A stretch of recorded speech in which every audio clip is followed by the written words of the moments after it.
Now let's get into section 8.2, where here we're going to think about what happens when the system doesn't work.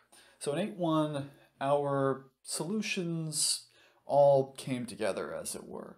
Gaussian elimination worked, Gauss-Jordan elimination worked, but that's not guaranteed to happen. And to illustrate this, let's start with two fairly basic 2x2 systems, x plus y equals 2 and 2x plus 2y equals 5, along with x plus y equals 2 and 2x plus 2y equals 4. Now, these two are pretty similar, and neither is all that complicated to approach algebraically.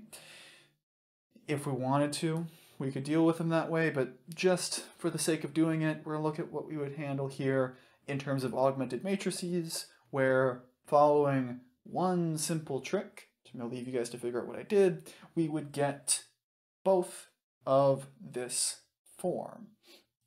And looking at this, they don't seem all that special, but if we take a close look at what's going on in each, especially in those second rows, there are some strange things going on.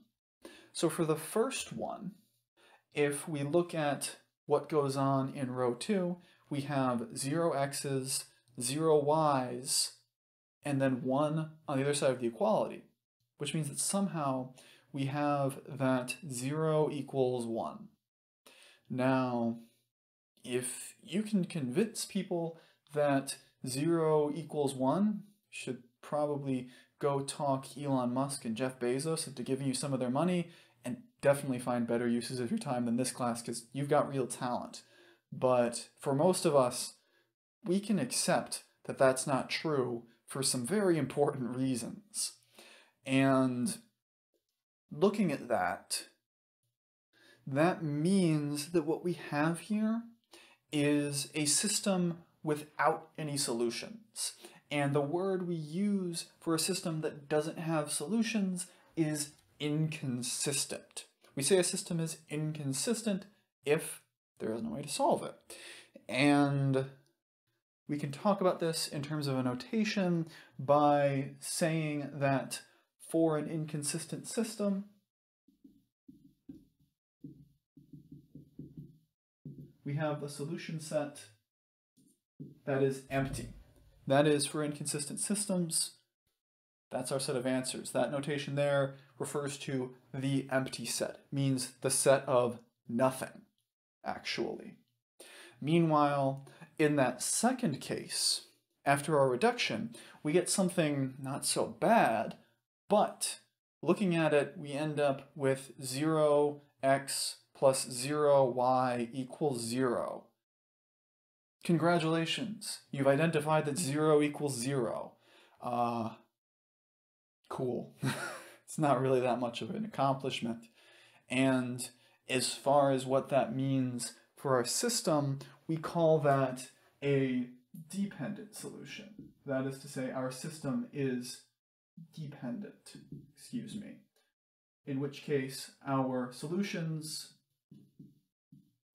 depend on values of x and y.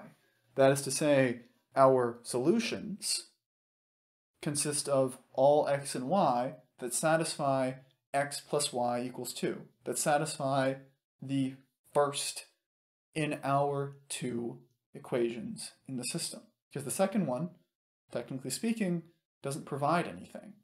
If we're going to think about these things geometrically, if we're going to think about them graphically, what's going on here is that in the first case, we would end up with a scenario in which our solution set consists of two parallel lines. These lines never intersect. They never connect. So there's no solution that makes those two things come together. On the other hand, for our second example, what we have there is a system where they always intersect. They always have solutions because they're the same line, just written in different ways. So our system is kind of never not solved. as it is dependent on whatever we want x and y to be. And this is how we think of these things in 2 dimensions, and we can think of them in more dimensions. It's best to think in terms of 3. Going beyond that, it's kind of hard to picture, but we get similar ideas for this type of problem, for this type of construction, if we start thinking about planes instead of lines. We're still going to the same sort of place with these inconsistent and dependent systems.